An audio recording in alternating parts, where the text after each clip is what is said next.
요즘 그렇다 할 이슈도 없고 시장 흐름이 너무 지루하실 겁니다.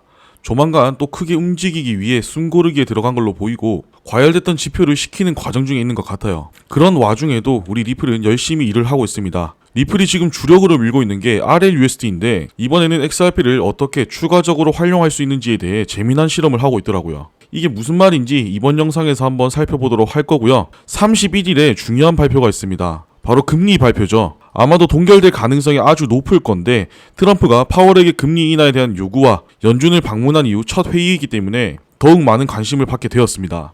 이런 경제와 관련된 발표들은 주식뿐만 아니라 코인을 투자하는 저희들도 항상 주의 깊게 체크를 해봐야 해요.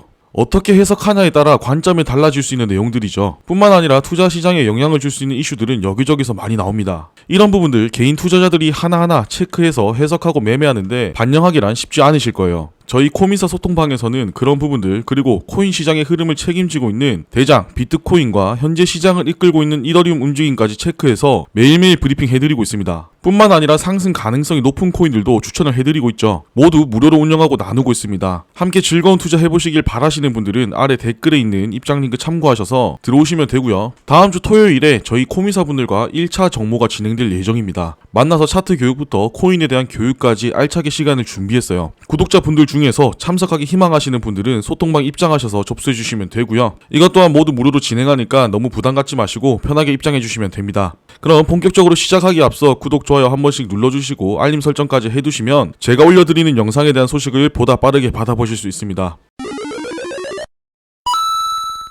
재밌는 기사 내용이 하나 나왔습니다. XRP를 자산 클라우드에 투입해 자산 활성화 전략을 본격화한다는 내용으로 기사가 나왔는데 XRP는 아시다시피 채굴형 코인이 아니죠. 근데 도대체 어떻게 클라우드 채굴을 한다는 건지 다들 의아해 하실 겁니다. XRP는 이미 발행량이 정해져 있고 추가적인 채굴 개념이 없는 구조로 만들어졌기 때문에 채굴이 안 되는 게 맞습니다. 그래서 이 클라우드 채굴이라는 표현이 실제로 어떤 방식으로 이뤄질지 약간 모호합니다. 보통 클라우드 채굴이란 게 채굴형 코인을 대상으로 하는 거라 XRP를 넣어서 어떻게 채굴로 수익을 낼 수 있을지 좀 더 디테일한 내용이 나왔으면 좋겠는데 아직 여기에 대한 디테일한 내용은 나온 게 없어요. 우선 이야기가 나온 건 리플 고위 경영진이 보유 중인 XRP 일부를 클라우드 마이닝 플랫폼 리치 마이너에 배분했다는 내용이 전부인데 리플이 뭔가 또 새로운 수익 모델을 만들어내기 위해서 새로운 시도를 하고 있는 것이 아닌가 싶습니다. 최근 리플이 투자자들에게 많은 주목을 받기 시작하면서 리플과 관련된 사기 행위들이 많이 발생하고 있죠. 이전에도 XRP를 채굴한다는 걸로 사기 행위가 많이 발생했었어요. 앞에서도 말씀드렸지만 XRP는 채굴이 될 수 있게끔 만들어진 코인이 아니기 때문에 혹시나 영상을 보시는 분들 중에서 주변에서 이런 식으로 접근해오는 사람들이 있다면 무조건 조심하시기 바랍니다. 아무튼 지금 리플 쪽에서 이런 이야기가 나온 건 그냥 채굴이라는 타이틀만 갖다 붙인 것 같고요. 아마도 XRP를 플랫폼에 예치해서 클라우드 채굴 계약을 사는 형태이지 않을까 싶습니다. 원래 비트코인 같은 코인을 채굴하려면 고성능 그래픽 카드가 필요하고 냉각 장비 그리고 전기요금도 엄청 많이 나오죠. 이걸 내가 하나부터 10까지 준비해서 직접 돌리려면 비용도 많이 들고 사실 효율이 많이 떨어집니다. 그래서 보통 전기세가 낮은 국가에서 공장 형태로 많이 돌리고 있어요. 근데 클라우드 채굴이라는 건 내가 직접 채굴 장비를 사지 않아도 다른 사람이 대신 채굴해주고 수익만 나눠받는 구조입니다. 쉽게 말해서 채굴처럼 보이도록 설계된 수익 분배 모델이라는 거죠. 이건 어떻게 돌아가는 구조냐면 일단 XRP는 다시 한번 말씀드리지만 비트코인처럼 채굴을 통해 생성되지 않습니다. 전체 발행량이 이미 정해져 있어요. 그리고 기존에는 XRP를 가지고 있어도 이자 수익이나 채굴 보상 같은 건 받을 수 없었습니다. 이걸 지금 리플이 바꿔보려고 하는 것 같아요. 보유 중인 XRP를 플랫폼에 예치하고 그걸 기반으로 클라우드 채굴 보상처럼 매일 수익을 분배받는 구조를 만드는 거죠.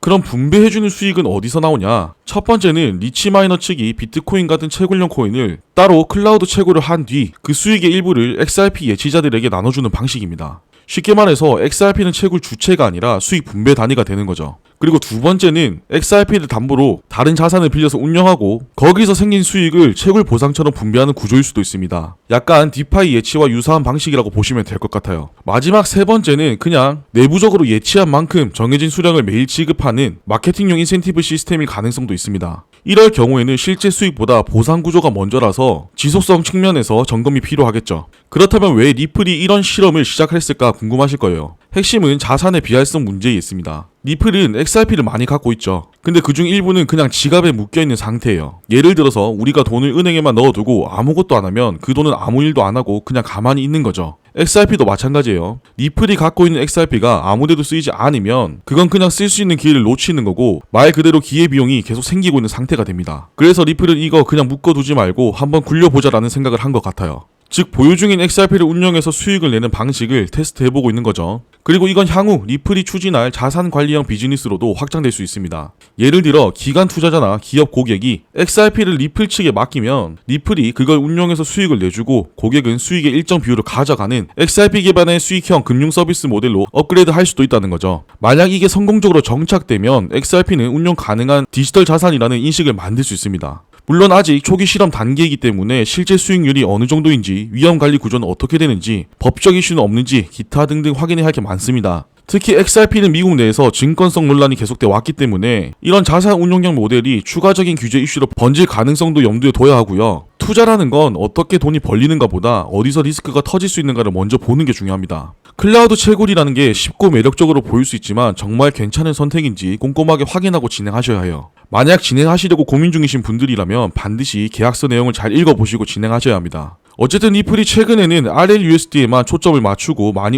움직였는데 XRP도 어떻게 운영하면 좋을지에 대해서 노력을 하고 있다는 걸 이번 기사 내용으로 확인할 수 있었고 그만큼 다방면으로 노력을 하고 있다. 이 부분이 가장 많이 느껴졌습니다. 최근 상승 이후 장 흐름이 많이 조용합니다. 폭풍 전야 느낌이 많이 드는데 시세가 어디로 분출될지도 계속해서 체크를 해봐야겠죠. 기술적 분석에 대한 브리핑은 소통방에서 계속해서 체크해서 올려드리도록 하겠습니다.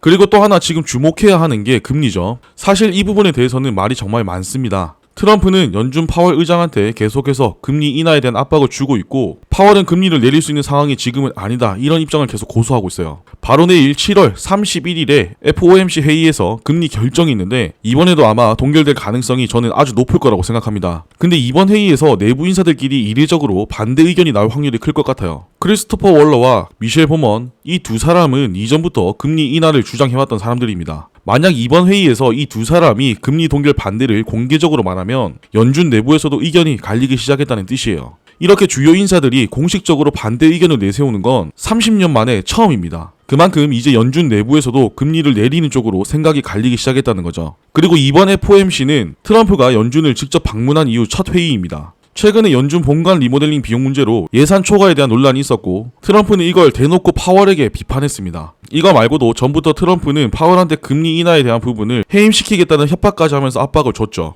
그런데 여기서 금리 인하를 하는 결정을 해버리면 사실 정말 우스운 꼴이 됩니다. 그래서 아마 이번에 파월이 기자회견에서도 이것과 비슷한 얘기를 언급할 것 같아요. 결국 지금 연준은 정책 자체보다도 정치와의 거리를 어디까지 둘 것인가를 조율하는 싸움을 하고 있습니다. 마지막으로 관세 얘기가 또 나왔죠. 트럼프가 다시 관세 카드를 만지작거리니까 연준 입장에선 이게 인플레이션을 유발할지 말지를 놓고 고민이 생길 겁니다. 지금 시장은 트럼프 관세가 생각보다 인플레이션을 크게 자극하지는 않을 거라고 보는 분위기인데 이 말은 곧 연준도 금리 인하를 미룰 명분이 점점 약해지고 있다는 뜻이기도 합니다. 즉 지금은 정치적 부담, 물가 안정, 고용 유지 이 모든 걸 동시에 고려해야 하는 상황인데 이게 파월한테는 굉장히 부담스럽게 작용하고 있는 거죠. 결국 동결은 하겠지만 연준 내부에서도 이제 금리를 좀 내려야 하는 거 아니냐는 말이 공식적으로 나오기 시작했다는 게 중요합니다. 그래서 시장은 지금 이번 FOMC 회의보다 9월 회의에서 금리 인하가 나올 가능성을 가장 높게 보고 있어요. 아무튼 지금 시장이 이렇게 눈치를 보고 있다는 게 차트에서도 보여지고 있고 그만큼 조심해야 되는 장 흐름이 아닐까 싶습니다. 단기적인 매매를 하시는 분들이라면 더더욱 줄 때 수익을 보고 나오는 전략을 택하셔야 할 테고요. 조만간 또 크게 한번 움직일 것으로 보이긴 하는데 그런 전조 증상이 보이면 소통방에 가장 먼저 브리핑 해드리도록 하겠습니다. 아직 입장 안 하신 분들은 아래 댓글에 소통방 입장 가능한 링크 올려둘게요. 무료로 운영 중이니까 편하게 입장하시면 됩니다. 오늘 준비한 내용은 여기까지고요. 도움이 되셨다면 구독, 좋아요, 알림 설정 한 번씩 눌러주시고 저는 또 알찬 내용 준비해서 돌아오도록 하겠습니다. 감사합니다.